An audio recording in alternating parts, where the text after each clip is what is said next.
O resumo do capítulo 12 de Esté é uma breve inserção que reforça o caráter de Mordecai, como um homem leal ao rei e sensível aos planos divinos.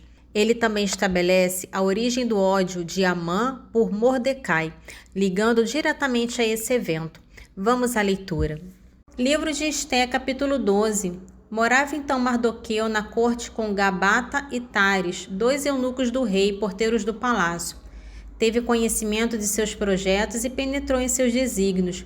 Descobriu que eles se propunham a levantar a mão contra o rei Assuero e os denunciou. O rei fez um inquérito. Eles confessaram e foram conduzidos ao suplício. O rei mandou registrar esses acontecimentos na crônica e Mardoqueu tomou também nota disso. O rei lhe assinou uma função no seu palácio e, em prêmio de seus serviços, lhe fez presente. Mas Amã, filho de Amadaste, o Agagita, que gozava da consideração do rei, odiava Mardoqueu e seu povo, por causa dos 2 eunucos reais que tinham sido condenados à morte. Em resumo, o capítulo 13 de Esté, nas adições, é uma ponte entre a ação humana e a providência divina. A carta do rei revela a astúcia e a maldade de Amã, a fragilidade da vida sob um regime tirânico e a extensão da ameaça. A oração de Mordecai revela a profunda fé, a humildade e a dependência do povo judeu em seu Deus, estabelecendo um tom de súplica e confiança que permeia as adições e dá uma interpretação teológica explícita à história de Esté. Livro de Esté, capítulo 13. Assuero, grande rei, a seus vassalos, os sátrapas e os governadores das 127 províncias, da Índia até a Etiópia, manda o que se segue.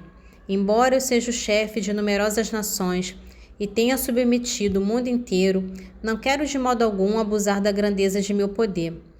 Quero, por um governo de clemência e de doçura, oferecer a meus súditos uma existência de tranquilidade perpétua e procurando para meu reino, até seus confins, a calma e a segurança, garantir a paz, objeto de desejo universal. Tenho, pois, perguntado a meus conselheiros como isso se podia realizar, e um deles, chamado Amã, superior a todos por sua sabedoria e fidelidade, que ocupa o primeiro lugar depois do rei, me fez conhecer que é um povo mal intencionado, disperso entre os outros povos do mundo, de costumes contrários aos dos outros, que despreza constantemente as ordens do rei, a ponto de ameaçar a concórdia que reina em nosso império. Tendo, portanto, sabido que essa única nação, em oposição perpétua com o restante do gênero humano, destruindo os costumes por leis estranhas, malévola para com tudo o que nos diz respeito, comete as piores desordens e compromete assim a ordem pública do reino. Por essas razões, ordenamos que todos aqueles que vos são indicados pela carta de Amã, o homem que está à frente de nossos interesses e que nos é um segundo pai, sejam todos radicalmente exterminados, mesmo mulheres e crianças, pela espada de seus inimigos, sem nenhuma compaixão nem clemência, no dia 14 do 12º mês chamado de Adá, do presente ano. Desse modo, esse povo, nosso inimigo de outrora e de agora, lançado violentamente no mesmo dia na região dos mortos, deixará para o futuro prosperar em paz nossos negócios. O que segue encontrei no texto grego, depois da passagem que se lê. Mardoqueu se retirou e fez o que Esté pedia, e não existe no texto hebraico nem um tradutor algum. Então Mardoqueu orou ao Senhor, recordando tudo o que se tinha feito. Senhor, disse, Senhor, Rei Todo-Poderoso, tudo está realmente no vosso poder, e ninguém pode resistir à vossa vontade, se tendes resolvido salvar Israel. Fizestes o céu e a terra, e todas as maravilhas que estão sobre a abóbada celeste. Sois o Senhor universal, e ninguém poderia opor-se a vós, Senhor. Conheceis tudo e sabeis que não foi nem por espírito de soberba, nem por presunção, nem por vanglória que recusei prostrar-me diante do orgulhoso Amã. Voluntariamente, para salvar Israel, eu beijaria os vestígios de seus pés, mas procedi assim por temor de colocar a honra de um homem acima da glória de Deus. Não adorarei jamais a ninguém senão vós. Eu, contudo, não farei isso por orgulho. E agora, Senhor, que sois meu Deus e meu Rei, Deus de Abraão, poupai vosso povo, pois nossos inimigos nos querem arruinar e destruir vossa antiga herança. Não desprezei a vossa porção que vos resgatastes do Egito. Ouvi minha oração, sede propício para com a partilha de vossa herança, e mudai em gozo nossa dor, a fim de vivermos para celebrar vosso nome, Senhor. E não fechei a boca daqueles que vos louvam, ó Senhor. Todo Israel clamava também ao Senhor, com todas as forças, porque tinham a morte diante dos olhos. Em resumo, o capítulo 14 de Esté é uma profunda janela para a alma da rainha. Ele revela sua angústia pessoal e sua fé inabalável em Deus. Sua oração é um modelo de intercessão, combinando humildade, confissão de pecado, exaltação da soberania de Deus, apelo à sua fidelidade histórica e um clamor apaixonado pela salvação de seu povo, ligando a própria glória de Deus ao destino de Israel. Livro de Esté, capítulo 14. Por sua parte, a rainha Esté, tomada de uma angústia mortal, recorreu ao Senhor.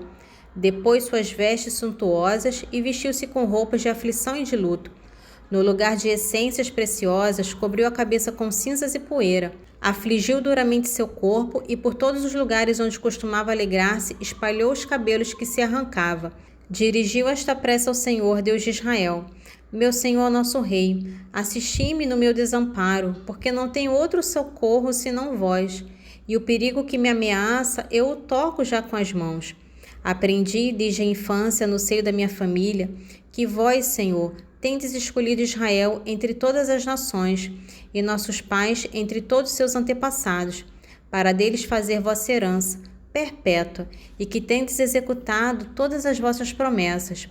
Agora pecamos na vossa presença e nos tendes entregado nas mãos de nossos inimigos por termos adorado seus deuses. Vós sois justos, Senhor.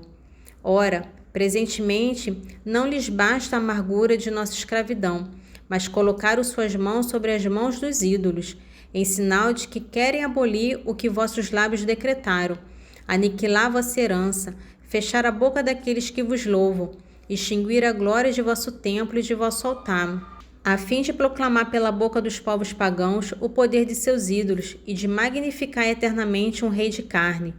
Ó Senhor, não entregueis vosso cetro àqueles que não existem, que eles não se riam de nossa ruína. Fazei cair sobre eles o seu projeto e tornai um exemplo para todo aquele que por primeiro nos atacou. Lembrai-vos de nós, Senhor, manifestai-vos no dia da tribulação. Dai-nos coragem, Senhor, Rei dos deuses e dominador de todo o principado. Colocai em seus lábios palavras prudentes na presença do leão e fazei passar seu coração para o ódio daquele que nos é hostil, a fim de que ele pereça, ele e todos seus parceiros. E a nós, que a vossa mão nos livre. Assisti-me no meu abandono, a mim que não tenho senão a vós, Senhor. Conheceis tudo, sabeis que detesto a glória dos ímpios e que tenho horror ao leito dos incircuncisos e estrangeiros. Conheceis a necessidade a que estou reduzida, e como abomino a insígnia da dignidade que está sobre minha cabeça, nos dias em que devo parecer em público. Sim, eu abomino como um pano manchado e não a levo nos dias de meu retiro. Vossa serva não comeu a mesa de Amã, nem honrou com sua presença os banquetes do rei, nem bebeu o vinho das libações. Jamais, desde o dia de sua elevação até hoje, vossa serva não experimentou alegria, a não ser em vós, Senhor Deus de Abraão. Ó Deus, que sois poderoso sobre todas as coisas, ouvi a voz daqueles que não têm outra esperança. Livrai-nos das mãos dos malvados e livrai-me de minha angústia. Em resumo, esse trecho do capítulo 9 de Romanos é uma defesa apaixonada da soberania de Deus na eleição. Paulo, com grande dor por seu povo Israel, argumenta que a promessa de Deus nunca falhou, mas sempre foi baseada em sua escolha soberana, como visto em Isaque sobre Ismael e Jacó sobre Esaú. Ele afirma a perfeita justiça de Deus em exercer misericórdia sobre quem ele quiser e endurecer quem ele quiser, ilustrando isso com a analogia do olheiro e do barro. Este trecho prepara o terreno para a inclusão dos gentios no plano de salvação, um tema que continuará a ser explorado nos capítulos seguintes. Romanos, capítulo 9, dos versículos 1 ao 24. Digo a verdade, Jesus Cristo, não minto. A minha consciência me dá testemunho pelo Espírito Santo. Sinto grande pesar, incessante amargura no coração, porque eu mesmo desejaria ser reprovado, separado de Cristo, por amor de meus irmãos, que são do mesmo sangue que eu, segundo a carne. Eles são os israelitas. A eles foram dadas a adoção, a glória, as alianças, a lei, o culto, as promessas. E os patriarcas deles descende Cristo, segundo a carne, o qual é sobre todas as coisas. Deus bendito para sempre. Amém. Não quer dizer, porém, que a palavra de Deus tenha falhado, porque nem todos os que descendem de Israel são verdadeiros israelitas, como nem todos os descendentes de Abraão são filhos de Abraão. Mas é em Isaque que terás uma descendência que trará o teu nome. Isto é, não são os filhos da carne que são filhos de Deus, mas os filhos da promessa é que serão considerados como descendentes.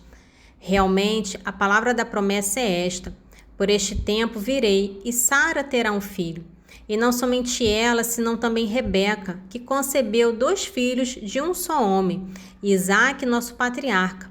Antes mesmo que fossem nascidos, e antes que tivessem feito bem ou mal algum, para que fosse confirmada a liberdade da escolha de Deus, que depende não das obras, mas daquele que chama, foi dito a Rebeca: o mais velho servirá ao mais moço. Como está escrito: amei Jacó, porém aborreci Esaú. Que diremos, pois? Haverá injustiça em Deus? De modo algum. Porque ele disse a Moisés: farei misericórdia a quem eu fizer misericórdia.